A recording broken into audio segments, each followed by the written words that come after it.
Good evening everyone. मैं अमन sir आप सबका आपके अपने चैनल इंग्लिश फाउंडेशन कोर्स में स्वागत करता हूं। और डियर व्यूअर्स, आज की ये जो क्लास है बड़ी इंपॉर्टेंट है। आपको इसमें बहुत छोटी छोटी बट कॉन्सेप्चुअल चीज़ों को जानने का मौका मिलेगा। आज वो चीज़ें हम पढ़ेंगे जो आप लोग को बहुत पहले कंफ्यूज करती होंगी, आपको डिस्टर्ब करती होंगी। उन सारी चीज़ों को आज हम पढ़ाएंगे और आप लोग पढ़िए एकदम आराम से, देखने की कोशिश करिए कैसे आता है। और दोस्तों, अगर वीडियो अच्छा लगे तो सब्सक्राइब, लाइक और शेयर करना बिल्कुल ना भूलिएगा। मैं तो ये भी कहता हूँ कि जितने मेरे सब्सक्राइबर हैं, फिलहाल जितने भी हैं, वो सारे लोग एक बार वीडियो को ज़रूर देखें। ज़्यादा बड़ा तो है नहीं, और अगर बड़ा भी होता तो अपनी लाइफ के लिए इतना तो कर ही सकते हैं। ठीक है, तो चलिए एक एक करके अब आगे बढ़ते हैं। जरा पहला जो मैं यहाँ पे अब पढ़ाने जा रहा हूँ वो क्या है, ठीक है, वो जरा चीज़ों को ध्यान से देखिए आप। सबसे यहाँ पे पहला जो पॉइंट मैं आपको बताने जा रहा हूँ कौन सा है सर? तो जितने भी सारे लोग हैं उसको ध्यान से समझिए। पहला आपका टॉपिक मैं बता रहा हूँ, name of books. Name of books, किताबों के नाम। बहुत सारी ऐसी बुक्स मिलेंगी आपको जिसको देखने के बाद आपको लगेगा कि इसका नाम सिंगुलर नहीं बल्कि प्लूरल है, लेकिन इंग्लिश के ग्रामर में इसका इस्तेमाल सिंगुलर के फॉर्म में होता है। क्यों? क्योंकि ये नेम ऑफ बुक्स है, उस किताब का नाम है, और नेमिंग वर्ड जितने भी होते हैं सिंगुलर फॉर्म में ही होते हैं। ठीक है, तो आपको कंफ्यूजन, आपके दिमाग में कंफ्यूजन कैसे भरा जाए उसके लिए क्वेश्चन है नेम ऑफ बुक्स। और नेम ऑफ बुक्स डियर जितने भी होते हैं वो आपके कैसे होते हैं? ये ऑलवेज सिंगुलर होंगे। कैसे होंगे? आपके सिंगुलर होंगे। और अगर ऑलवेज सिंगुलर होंगे तो इसके साथ आने वाली जो भी हेल्पिंग वर्ब आप लगाओगे वो सब का सब कैसा रहेगा? वो हेल्पिंग वर्ब भी तो सिंगुलर फॉर्म में आएगा। तो जरा ध्यान से देखने की कोशिश करिए। मैं यहाँ पे कुछ नाम लिख रहा हूं, आप लोग इत्मीनान से देखें। सबसे पहले अगर यहाँ पे दोस्तों आ गया गुलिवर्स, ठीक है, गुलिवर्स ट्रैवल्स, गुलिवर्स की यात्राएं। ये बहुत फेमस नॉवेल है, ये नॉवेल बहुत फेमस है। आप लोग इस पे हॉलीवुड में भी गुलिवर्स ट्रैवल्स के नाम से एक मूवी बनाई गई है, और बॉलीवुड में भी एक मूवी बनाई गई है जिसका नाम है जजंतरम ममंतरम। आप लोगों ने देखा होगा कि बाकी सारे लोग इसमें हाइट के छोटे होते हैं, लेकिन जो हीरो होता है वो बहुत बड़ा होता है। वही इसी नॉवेल से बनाया गया है। तो गुलिवर्स ट्रैवल्स हो गया, ठीक है। उसके बाद आता है दोस्तों Lions of the east, Lions of the, उसके बाद आता है ईस्ट, ठीक है। यहां पे आता है the arms, ARMS, arms, and the MAN, man, ठीक है। यहां पे आता है द डैफोडिल्स, डैफोडिल्स, ठीक है। उसके बाद आता है दोस्तों द अरेबियन नाइट्स, यहां पे आता है दोस्तों अरेबियन नाइट्स, ठीक है। अगर मान लो कि मैं इतना ही पढ़ा दूं, केवल मान लो कि मैं यहाँ पे चार या पांच ही बुक का नाम लिखता हूँ, ठीक है। अब मेरी बात को ध्यान से सुनने की कोशिश करिए। अगर कोई टीचर पढ़ा रहा है, चाहे अगर आप कहीं पे पढ़ रहे हो, सपोज करिए कि मेरी तरह उस टीचर ने यहाँ पे 5 बुक्स का नाम आपको सजेस्ट कर दिया, लिख दिया, तो क्या इस 5 बुक्स के अलावा कोई और क्वेश्चन नहीं बना सकता है? अगर हो सकता है कि आपको इसी में से आ जाए, हो सकता है कि इसमें से ना 5 पढ़ाया तो 6वां आ जाए, अगर 50 पढ़ाया तो 51 आ जाए, ऐसे भी तो हो सकता है। आप करोगे क्या? आप पहचानने का तरीका क्या होता है? कैसे आप आइडेंटिफाई करोगे? तो आइडेंटिफाई करने का एक तरीका है, मैं आप सबको बताना चाहूँगा, जरा ध्यान दें। अगर आपको समझ में ना आए कि ये नाम है कि क्या है, तो क्या करोगे? छोड़ दोगे क्वेश्चन को, या फिर इस क्वेश्चन को करोगे? इंसान अंतिम सांस तक लड़ता है, तो आप भी लड़िए यहाँ पे। और ध्यान से सुनिए, अगर गुलिवर्स का यहाँ पे G कैपिटल है तो यहाँ पे T कैपिटल है, यहाँ पे L कैपिटल है तो यहाँ पे E कैपिटल है, यहाँ पे A कैपिटल है तो यहाँ पे M कैपिटल है, यहाँ पे D कैपिटल है, यहाँ पे M कैपिटल है तो A कैपिटल है, तो यहाँ पे N कैपिटल है। कैपिटल है ना? यानी जितने सारे आपको वर्ड्स मिलेंगे उसका हर जो लीडिंग वर्ड होगा वो हमेशा कैपिटल फॉर्म में होगा, और कैपिटल फॉर्म में होगा इसका मतलब है कि these all are the name of books. और नेम ऑफ बुक्स किस फॉर्म में होता है? हमेशा सिंगुलर फॉर्म में होता है, कभी प्लूरल फॉर्म में नहीं आएगा। ये पहला तरीका। अगर ये भी तरीका आप लोगों को नहीं याद रहता, अगर ये भी तरीका आप नहीं जानते हो, तब क्या करोगे आप? उसके लिए भी एक तरीका है, ठीक है, तरीके तो बहुत सारे हैं, बट इसको सॉल्व करते हैं और उसके बाद हम देखने की कोशिश करते हैं। एग्जाम्पल के थ्रू जब मैं आपको समझाऊंगा तब आपको बताऊंगा कि हाँ ये क्वेश्चन कैसे किया जा सकता है, कैसे समझ सकते हैं। अगर मान लो दोस्तों यहाँ पे एक क्वेश्चन मैंने यहाँ पे बना दिया, पहला द गुलिवर्स ट्रेवल्स, यहाँ पे गुलिवर्स ट्रेवल्स है, यहाँ पे आपको ऑप्शन दिया जाए इज और यहाँ पे आर, यहाँ पे दोस्तों ए ऑप्शन बी ऑप्शन, ठीक है। उसके बाद आ गया एंड, उसके बाद आ गया दोस्तों interesting book, an interesting book. ये पहला क्वेश्चन आपको आ गया। दूसरा क्वेश्चन मैं यहाँ पे आपको देना चाहूंगा और एग्जाम्पल देने के बाद ही मैं आपको समझाऊंगा। यहाँ पे दोस्तों पहला ऑप्शन आ गया इज और यहाँ पे दूसरा ऑप्शन आ गया आर, ए ऑप्शन और यहाँ पे कौन सा ऑप्शन, बी ऑप्शन। उसके बाद आ गया a famous book, a famous, उसके बाद आ गया बुक। ये दूसरा क्वेश्चन। एक और क्वेश्चन मैं यहाँ पे लेता हूँ ताकि आपका सारा जो कंफ्यूजन है वो दूर हो जाए। द डैफोडिल्स, ठीक है, डैफोडिल्स के साथ दोस्तों मैं यहाँ पे लेता हूँ इज का ऑप्शन और यहाँ पे लेता हूँ आर का ऑप्शन, ए और यहाँ पे क्या हो गया, बी। उसके बाद आ गया written by Jonathan Swift, is Jonathan Swift, ठीक है। अब जरा 3 क्वेश्चन में मैंने आप सबको यहाँ पे दे रखा है, इस फॉर्मूले से जुड़ा हुआ 3 क्वेश्चन मैंने आपको दिया है और एकदम सावधानी से समझने की कोशिश करिए। मैंने कहा कि अगर जिन बच्चों को ना समझ में आए कि ये फिर नेम ऑफ बुक्स है या नहीं है, तो मैंने पहला तरीका बताया कि जिसको अंडरलाइन किया है, अगर 2 शब्द है तो पहला लेटर कैपिटल होगा, दूसरे का पहला कैपिटल होगा, पहले का कैपिटल तो दूसरे का कैपिटल, पहला कैपिटल दूसरा कैपिटल, पहला कैपिटल पहला और दूसरा कैपिटल, तब समझ में आ जाएगा कि ये नेम ऑफ बुक्स है। लेकिन अगर ये भी फंडा समझ में नहीं आता है, ये भी यहाँ पे आप लोग को याद नहीं रहता है, तब क्या करोगे दोस्तों? याद रखना, एक बड़ा चीज मैं यहाँ पे बताने जा रहा हूं। अगर आपको कभी भी कोई क्वेश्चन अगर समझ में ना आए, अगर आप डाउटफुल हो कि यहाँ पे सिंगुलर हेल्पिंग वर्ब का इस्तेमाल करना या फिर प्लूरल करना, तो क्या करना, ठीक है। अगर आपको हेल्पिंग वर्ब के राइट में आपको ए दिखता है, क्या दिखता है, ए दिखता है, इसका मतलब है कि वो जो है लाइफ टाइम सिंगुलर होगा, कभी प्लूरल आप उसको बना नहीं सकते हो। इसका मतलब यहाँ पे इज होगा, बी नहीं होगा, यानी ए होगा बी नहीं। यहाँ पर ए है तो बी तो कभी होगा ही नहीं। और यहाँ पर is written by Jonathan Swift, तो लिखी जाती है तो कोई ना कोई पुस्तक ही ना लिखी जाती है, इसका मतलब है वो पुस्तक है, आर नहीं होगा, आपका हमेशा क्या होगा, इज होगा। तो ये छोटे छोटे कॉन्सेप्ट से आप एक बड़े क्वेश्चन को सॉल्व कर सकते हैं, वो भी बिना किसी टेंशन के, बिना किसी हेजिटेशन के, ठीक है। आसान है एकदम। अगर ये हो गया, समझ में आ गया, तो स्क्रीनशॉट ले लें, ठीक है माय डियर फ्रेंड्स, इसका स्क्रीनशॉट ले लें ताकि आगे बढ़ा जाए, आगे के कॉन्सेप्ट पे बात किया जाए। एक एक करके सारा क्वेश्चन मैं सॉल्व कराऊंगा, आप लोग देखिए धीरे धीरे, ठीक है। और दोस्तों, अब तक जिन लोगों ने लाइक और सब्सक्राइब नहीं किया, प्लीज लाइक और सब्सक्राइब जरूर करें। हर बच्चा अपने ग्रुप में कम से कम 5 मित्रों से, ठीक है, अपने 5 फ्रेंड्स से कम सब्सक्राइब कराएं, ठीक है, ताकि मैं डायरेक्ट लाइव ले सकूं क्लास और आप लोगों का एक एक क्वेश्चन, जैसे मैं अभी पढ़ा रहा हूं, आपको कोई डाउट आता है इसमें, अगर आप पूछते तो मुझे वो चैट तुरंत दिख जाता और मैं आपका सॉल्यूशन उस क्वेश्चन का तुरंत मैं दे पाता। एक घर में अगर जितने मोबाइल हैं उन सारे मोबाइल में आप सब्सक्राइब करिए।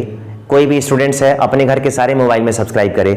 जिस दिन, अब हम लोग अप्रॉक्स 600 पहुंच गए हैं दोस्तों, बस 400 सब्सक्राइबर की बात है, उसके बाद देखना पढ़ने में कितना मजा आएगा, ठीक है।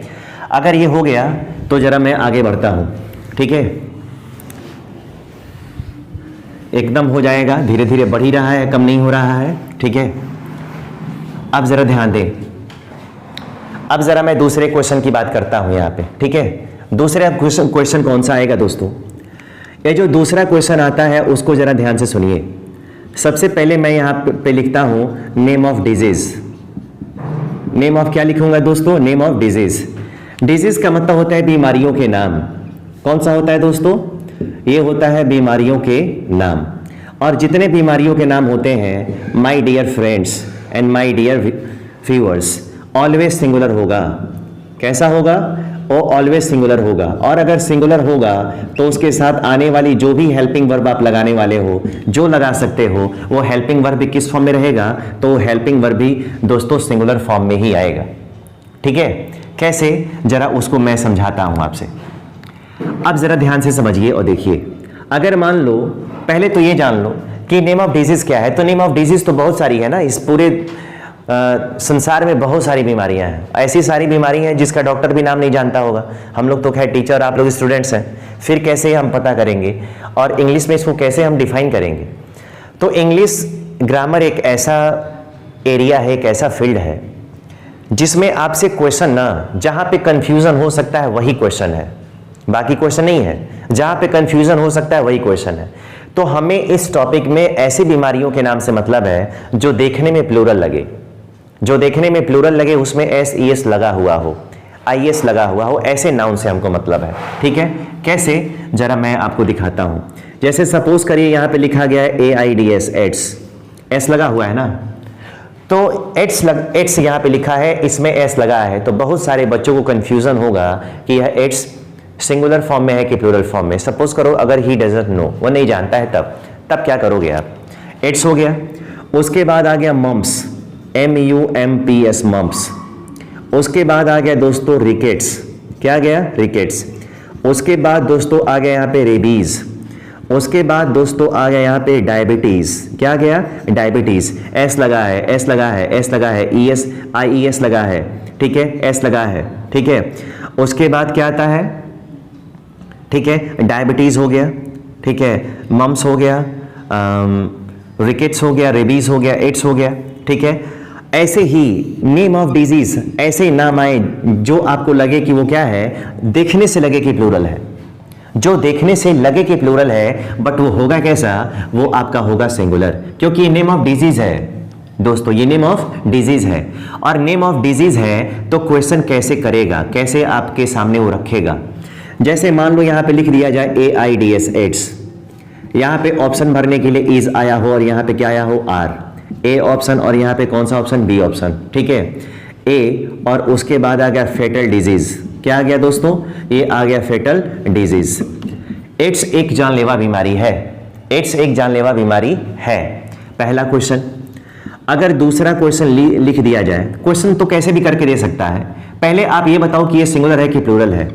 अगर जितने लोग पहले से वीडियो देख रहे हैं, मैं उनको एक और बता दूं, अगर सपोज करो कि ये एड्स नहीं पता है यार कि सिंगुलर है कि प्लूरल है, ठीक है, जो मैं पढ़ा रहा हूं वो भी आपको नहीं समझ में आया, लेकिन जो मैंने पढ़ाया कुछ तो आपको याद होगा, कुछ तो आपको याद होगा।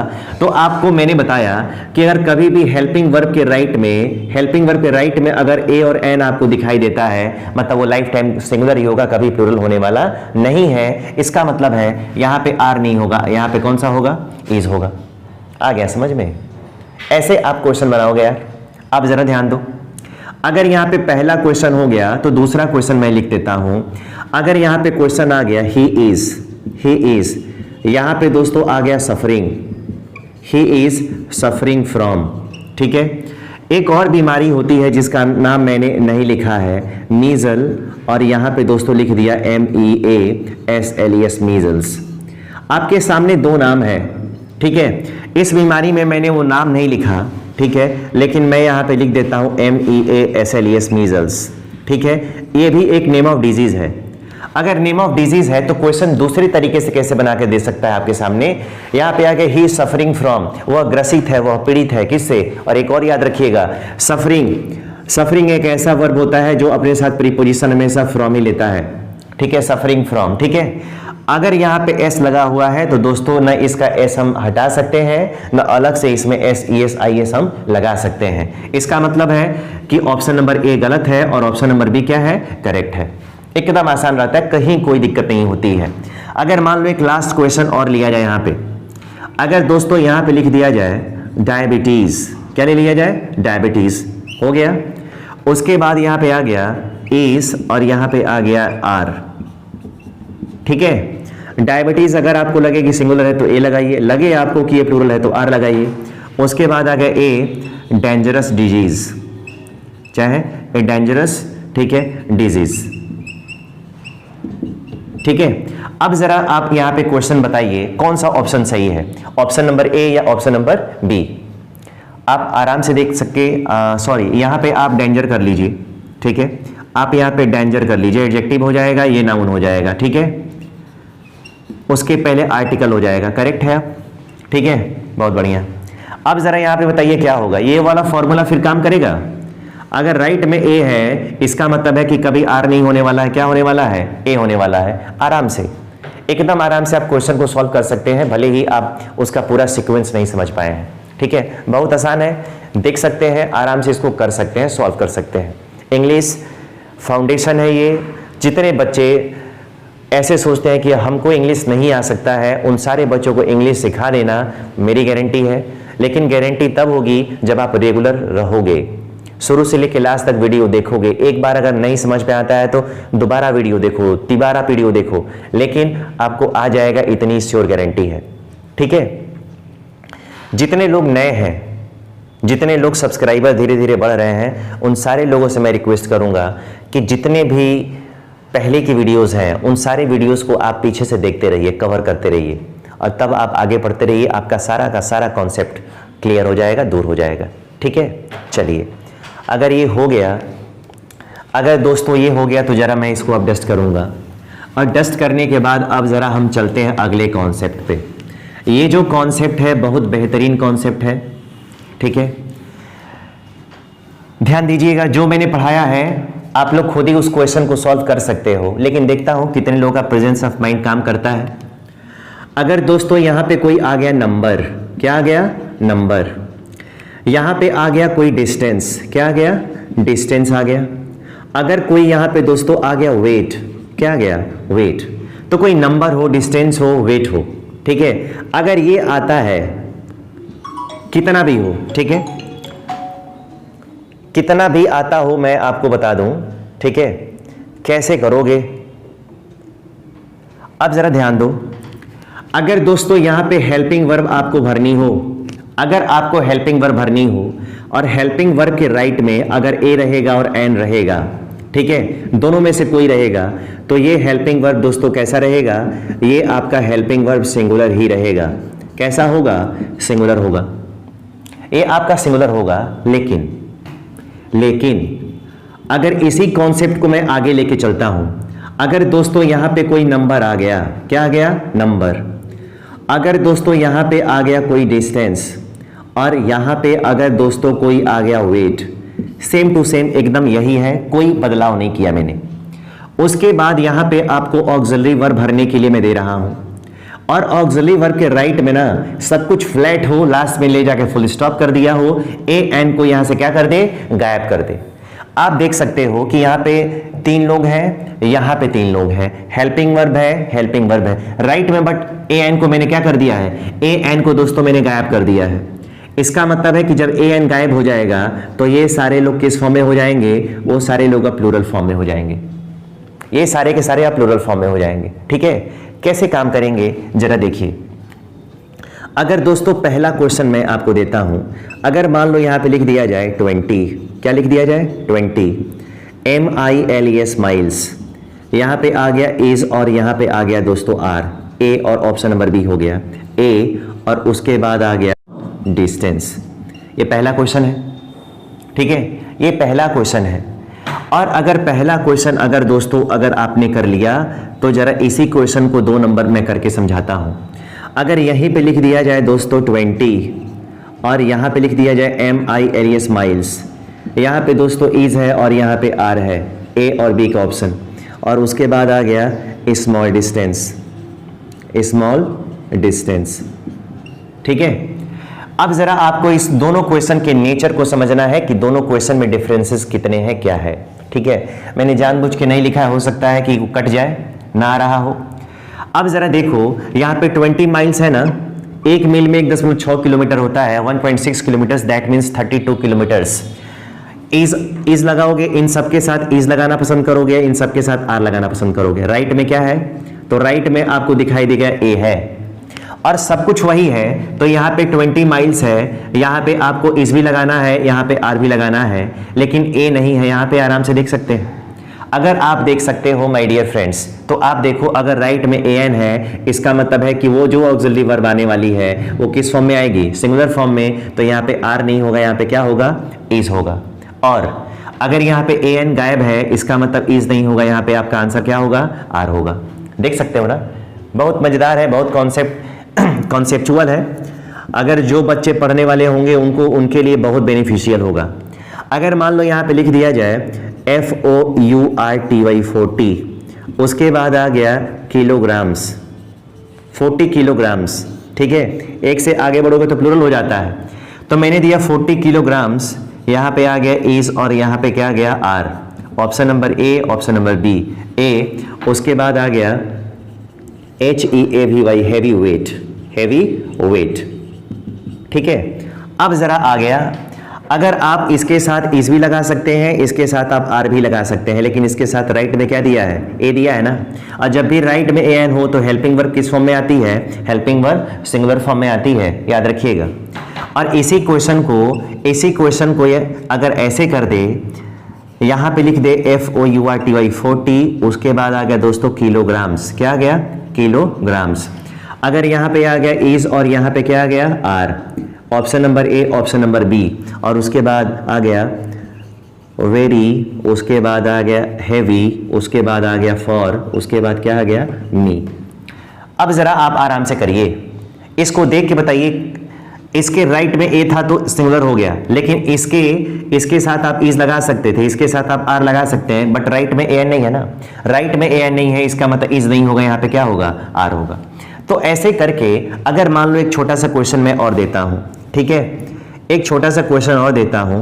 अगर दोस्तों यहाँ पे लिख दिया जाए 10,000, क्या लिख दिया 10,000, उसके बाद यहाँ पे आ गया रुपीज, यहाँ पे इज भरना हो, यहाँ पे क्या भरना हो or, A option B option, ठीक है ए। उसके बाद आ गया small amount, is a small, ठीक है अमाउंट, ये आ गया।